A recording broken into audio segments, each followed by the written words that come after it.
Bienvenidos a su portal de contacto con otras realidades. Esto es Sendra, un espacio dedicado al entendimiento de aquellos paradigmas que han acompañado al ser humano a través de su historia.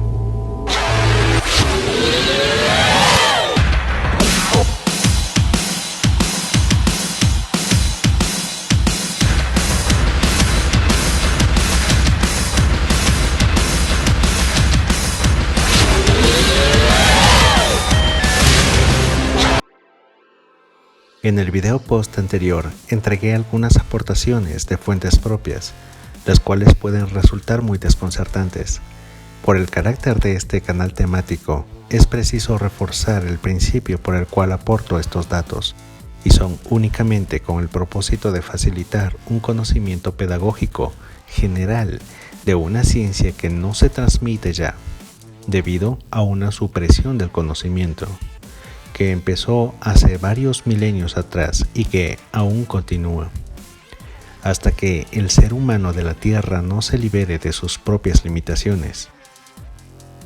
El conocimiento que intento transportarles, compartirles y aportarles, si acaso esta luz logra encenderse en cada uno de ustedes, es el conocimiento de la ciencia madre de todas las ciencias, la espiritualidad, por lo cual cada dato pueden someterlo a una minuciosa especialización de búsqueda, asunto que, con que quede fundamentado en sus conciencias, será ya una expansión muy grata del objetivo de estos videoposts.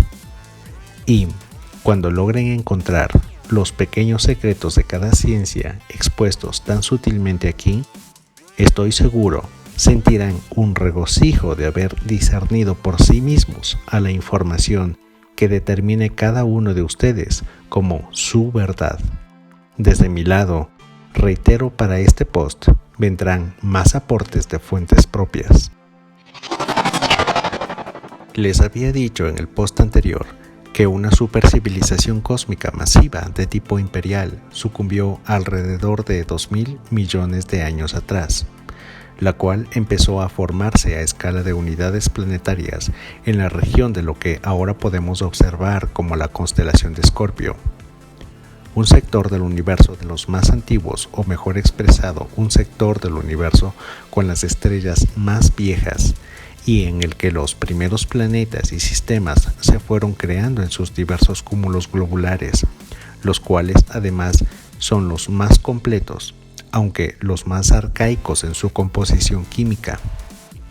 Las primeras materias de la tabla de elementos que conocemos procedieron de sus potentísimos estallidos, los que proyectaron descargas de energía cuyas ondas aún resuenan y se propagan diseminando sus materiales por todo el universo. Estos materiales fueron especializándose en su composición de masa atómica según la temperatura de la luz. Es decir, el universo en sí es luz, pero conocemos que hay matices espectrales de la luz. 7. Las estrellas llevan un proceso de descomposición de la luz absoluta en cada uno de estos matices según su edad. Podemos incluso observar y conocer su edad según la irradiación de su frecuencia de luz o color, o al menos darnos una idea de la etapa de su evolución en la que se encuentra. Todo en el universo evoluciona y se especializa.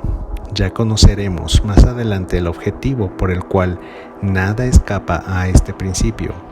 La masa primordial de las estrellas es hidrógeno y helio, que son los dos elementos más abundantes del universo. El tercero es el oxígeno. Conociendo la cantidad de la masa de las estrellas, podemos datar mejor su edad, porque estaríamos conociendo la cantidad de combustible que tienen, y la intensidad del brillo de una estrella es un reflejo de lo rápido que está consumiendo ese combustible o hidrógeno que está quemando. Cada elemento químico absorbe unos colores determinados cuando la luz pasa a través de él. Si un rayo de luz que ha pasado a través de un elemento en concreto se descompone en sus colores primarios, utilizando por ejemplo un prisma, los tonos que ha absorbido se manifiestan en forma de unas franjas oscuras sobre el arco iris que se proyecta. Así, en diferentes comparaciones se puede conocer qué elementos abundan en diferentes sectores del universo. Ahora bien, la vida orgánica más básica obviamente se generó a base del elemento primordial, tanto para consumirlo como combustible como para especializarse en vivir en él. Nosotros, los seres humanos de la Tierra, no consumimos hidrógeno, sino oxígeno, que es un elemento más nuevo y menos abundante. Por lo tanto, podemos decir que la vida arcaica fue de consumo de hidrógeno y la evolución mejor especializada es de consumo de oxígeno, lo cual nos adelanta que tampoco quedará suspendida, sino que como todo, seguirá evolucionando. Todo esto para caer en cuenta que entonces es así que las formas de vida que llegaron a la inteligencia de supervivencia lo hicieron en ese tipo de ambientes. Pero la cantidad exponencial de la resonancia de la luz y sus múltiples matices fue abarcando a toda la creación. Y como ya lo imaginamos, antes proyectó más materiales especializados que fueron enfriándose en metales y provocando nuevos elementos. Muchos soles primarios agotaron su combustible y con eso llegó el sentimiento. ¿Cómo puedo hablar de una disposición emocional en la formación del universo? Pues el universo es sintiente y es una entidad. Y aunque nos veamos independientes, somos parte de ella y parte de esa superentidad.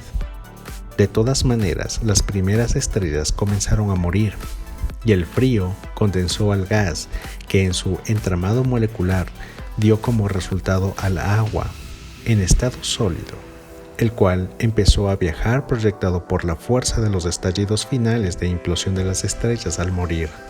Literalmente, esa tristeza hace llover al universo y envía agua por doquier.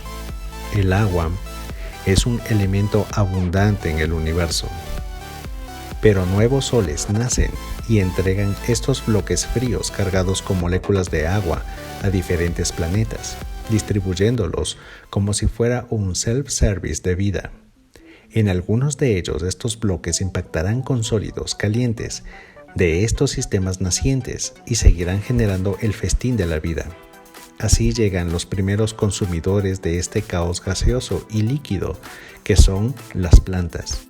De ahí en más, sabemos lo que sucede con la vida y sus acondicionamientos y especializaciones según sus climas y circunstancias. Ya tenemos clara la película de la evolución. Pero, ¿cómo resolvemos el asunto de las otras formas de vida que se especializaron en ambientes primarios, arcaicos, fríos, masivos y agresivos? Nos suena reptilesco, ¿cierto?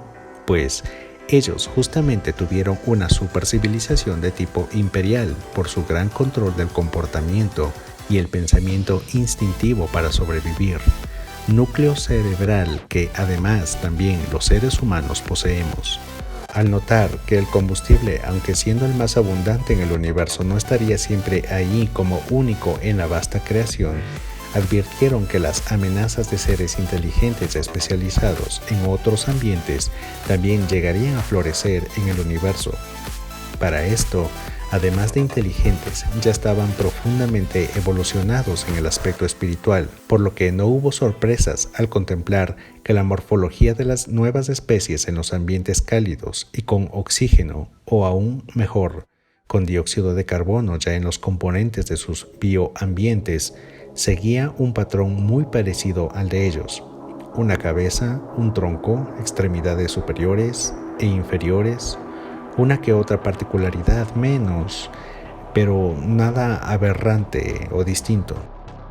El denominador común de un espíritu evolucionado es el ser compasivo y entender que la opción natural es la convivencia. Sin embargo, siempre habrá quien piense lo contrario. Dios lo es todo, es el uno y somos todos esta unidad. El ser humano de la Tierra, en su limitación, apenas avisora un entendimiento consciente del conjunto del que es parte en el universo. Estas ideas ya fueron ampliamente exploradas por los habitantes de aquel primitivo imperio. El ser humano de la Tierra es de las especies más nobles en la diversidad universal. Pronto lo entenderán. Al menos, Hace una semana, el filtro de la supresión del conocimiento se vio forzada a entregarle la gran y esperada noticia de que en Marte sí hay agua líquida. Eso, hasta hace unos años atrás, era un sacrilegio pensarlo y mucho peor discutirlo a viva voz. En todo caso, es una cita importante de mencionar para darnos cuenta de los cambios de era en el cual nos encontramos y con ello los nuevos paradigmas que derriban a otros vetustos e inútiles. Asimismo, vamos a entender que las especies humanas, o que tienen una personalidad y conciencia propia, tienen sutiles variaciones en su aspecto, pero espiritualmente somos iguales. Somos vida, encontrando respuestas, creando preguntas, construyendo sueños, mirando estrellas, viajando por soles en sus días y en sus noches. Todos somos iguales, todos somos hermanos y somos hijos del mismo Padre. Por tanto, Dios hay uno, porque somos partículas divinas que conformamos el todo. Las razas humanas primigenias tienen ADN especializado por sus ambientes y reflejan un aspecto como el de reptiles unos, otros como aves con todas y sus alas, otros como felinos ya más parecidos a nosotros con pelos y otros propiamente más parecidos a nosotros, aunque somos en realidad nosotros los que nos parecemos a ellos. Por supuesto, en un imperio tan vasto y extenso en el tiempo, con diversidad de sociedades planetarias y razas, existieron una inmensa cantidad de maneras de comunicarse.